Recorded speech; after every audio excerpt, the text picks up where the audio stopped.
حضرات محمد الرسول صلی اللہ علیہ وسلم، سولیاں تیار تھیں۔ اچھا وہاں پہ تو صرف 18 سال کی عمر کی یہاں بات ہو رہی ہے نا، وہ پیدا ہونے سے پہلے وہ بچوں اور ذریت کی بات ہو رہی تھی۔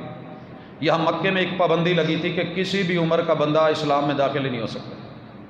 ایک بڑھیا آ گئی، نام سمیہ ہے، عمر بہت زیادہ ہے، اور آپ کو پتہ ہے سیدہ خدیجہ رضی اللہ تعالیٰ عنہ عمر 55 سال ہے جب کنورٹ ہوئی ہیں۔ صدیق اکبر رضی اللہ تعالیٰ عنہ عمر 40 کے لگ بھگ 1-2 سال کم ہے جب کنورٹ ہو رہے ہیں۔ جناب عثمان رضی اللہ تعالیٰ عنہ جوانی کے انفوان پہ ہے، اور جناب علی 10 سال کے بچے ہیں۔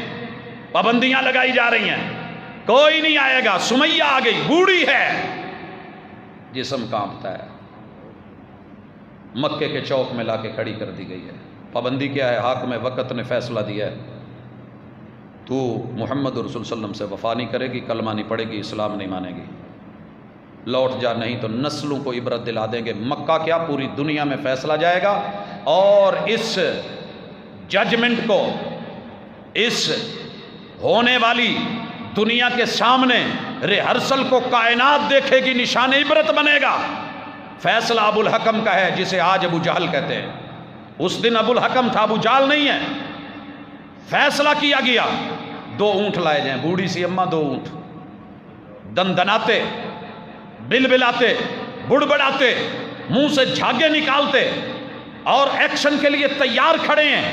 بڑھیا کی دونوں ٹانگیں باندھی گئی ہیں، اونٹوں کے ساتھ جسٹ ایک لاٹھی لگنی ہے، اونٹوں نے دوڑنا ہے، تیرا جسم چر جانا ہے۔ میرا نیزہ دیکھ، میرا قد دیکھ۔ نیزے کی شہرت آپ نے پچھلے دنوں میاں چنو کے نوجوان کی پاکستان میں پوری ورلڈ میں سنی۔ ابو جہل کا نیزہ ہے، جہالت کا مبنی نیزہ ہے۔ کہا جسم ننگا ہو جائے گا، کپڑے چر جائیں گے، سب اتر جائے گا، عزت پامال ہو جائے گی، جسم 2 ٹکڑے ہو جائیں گے۔ میں وہاں ماروں گا جہاں مارنے کو بھی دنیا تذکرے کرتے ہوئے، لکھتے ہوئے بھی کانپے گی۔ کہا جو ہوتا ہے کر لے، تیرے آرڈیننس کو میں سمیہ جوتے کی نوک پہ رکھتی ہوں۔ ہائے، جوانوں کو روک رہے، بچوں کو منع کر رہے ہو۔ اوے اس سافٹ ویئر کو جو کمپنی نے دیا انسٹال ہونے سے روکو گے؟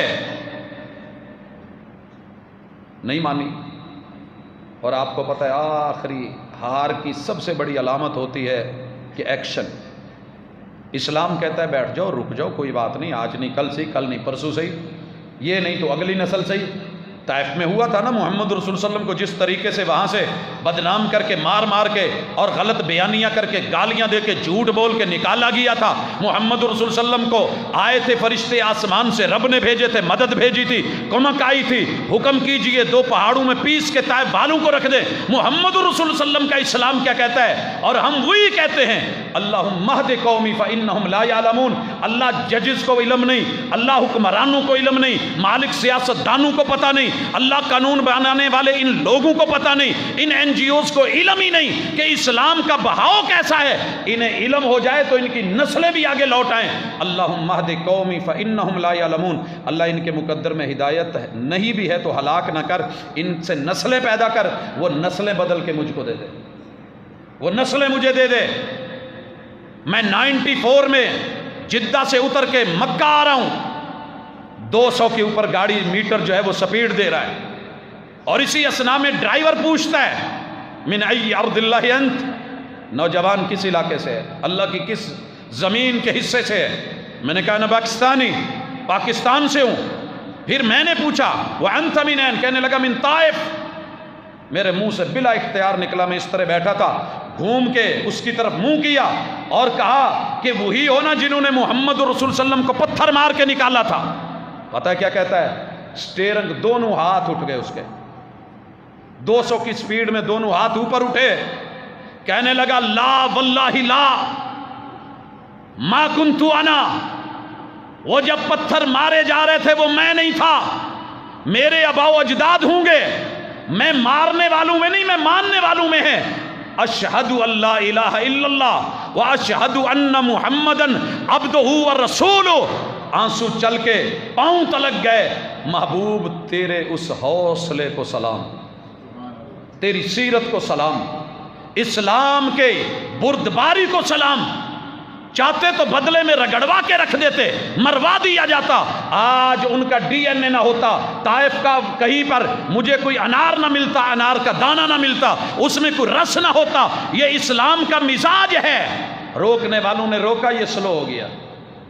بات آ رہی ہے سمیہ پہ، اونٹوں سے مارا گیا، جسم دو حصے چر گیا، کپڑے پھٹ گئے۔ تاریخ لکھتی ہے کہ مکے کے نوکیلے پتھروں پہ، گرم پتھروں پہ اتنا گھسیٹا گیا، اس قدر بھاگے سرکش ہو کے اوپر والے بوڑھی جلد بھی اتر گئی، اندر کا تھوڑا بہتا گوشت بھی نکل گیا، اور وہ جو بنے ہوتے ہیں نا خلیے اور اعصاب، وہ بھی ریشہ ریشہ ہو گئے، حتیٰ کہ ہڈیاں اندر سے نکل آئیں۔ وہ بوڑھی ہڈیوں کے اندر جو تھوڑا بہت گودا تھا وہ بھی پتھروں پہ چپک چپک کے سفیدی دکھا رہا تھا، لیکن پھر بھی اشہد ان لا الہ الا اللہ واشہد ان محمد عبدہ ورسولہ، لوگ اس سے ہٹ نہیں پائے۔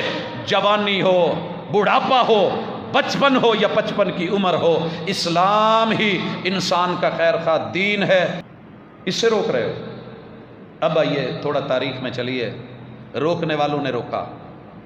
نمرود کو یہ سافٹ ویئر اچھا نہیں لگا، جناب ابراہیم کے خلاف 21 کے قریب آرڈیننس جاری کیے، قانون بنائے۔ ان میں آخری آرڈیننس یہ تھا کہ اسلام کا ڈی این اے ختم کر دو، ابراہیم کو مار دو، آگ میں جلا دو، اس کا ڈی این اے نہیں رہے گا، لہٰذا آئندہ نسلوں میں کوئی پیدا ہی نہیں ہوگا جو کلمہ پڑھے۔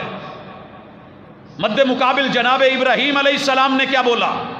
اور محبتوں سے بولیے، گھبرائیے مت، دنیا کر لے جو کرنا ہے، یہ میرے رب کے ایک ارادے ہیں، ایک بندو کے ارادے ہیں، ایک اللہ کی تقدیر ہے، ایک بندو کی تدبیر ہے۔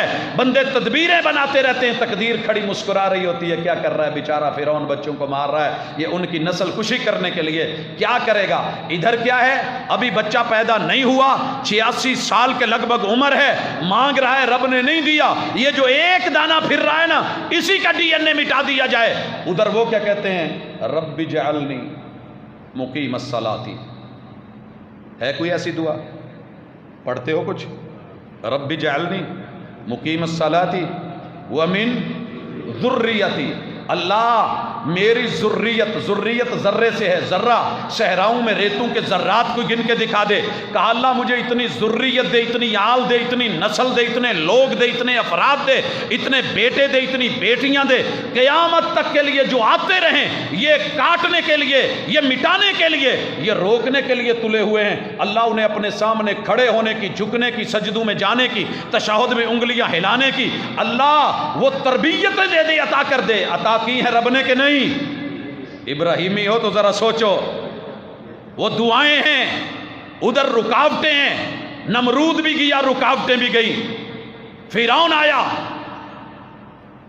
وہ پیدا ہونے سے پہلے کی کوششیں تھی، آرڈیننس تھے۔ فرعون نے کہا جو پیدا ہوئے ہیں وہ مارو، اسلام پہ نہیں کوئی آنا چاہیے، مسلمان نہیں ہونا چاہیے، قبطی کوئی نہیں بچے۔ گھر گھر میں جا کے مارا۔ اللہ نے کہا تمہیں دکھاتے ہیں تیرے آرڈیننس جوتے کی نوک پہ۔ بچے کو ڈلوایا، صندوق میں رکھوایا، لہروں کی نظر کیا، محلات میں پہنچایا، اسی کے گھر میں پالا، لا کر کے مد مقابل کھڑا کر دیا، اور پھر جو ہوا وہ دنیا نے دیکھا۔ انا ربکم الاعلی کہنے والا، وما رب العالمین کا سوال کر کے انجان بننے والا۔ اوے رب العالمین کیا ہوتا ہے موسیٰ؟ یہ کیا اسلام لے کے آیا؟ کون سا دین ہے؟ ان الدین عند اللہ الاسلام، یہ وہی دین ہے جو آدم سے لے کے جناب موسیٰ تک چل رہا تھا، جناب موسیٰ سے محمد رسول صلی اللہ علیہ وسلم تلک، آج تلک، قیامت تلک رب کے وعدے ہیں۔ الاسلام یعلو ولا یعلا علیہ، اس کے خلاف جتنے مرضی آپ سپیڈ بریکر کھڑے کر لیں، اسلام 2 منٹ کے لیے رک تو سکتا ہے، سپیڈ تو سلو ہو سکتی ہے، اسے کاٹا تو جا سکتا ہے، اکھاڑا نہیں جا سکتا۔ یہ بات یاد رکھنا، درخت کو اکھاڑنے اور کاٹنے میں فرق ہے۔ آپ لوسن کو نیچے سے اکھاڑ دیں شاید دوبارہ نہ ہوگے، لیکن اوپر سے کاٹیں تو بار بار فصل دیتا ہے۔ گنے کو اوپر سے کاٹ دیا جائے تو پہلے سے بہترین، زیادہ جو ہے وہ شاداب ہو کر کے نکلتا ہے۔ میرے دوست تجھے پتہ نہیں ہے، فطرت نے اسلام کو یہ لچک دی ہے، اتنا ہی ابھرے گا جتنا کہ دبا دیں گے اسے۔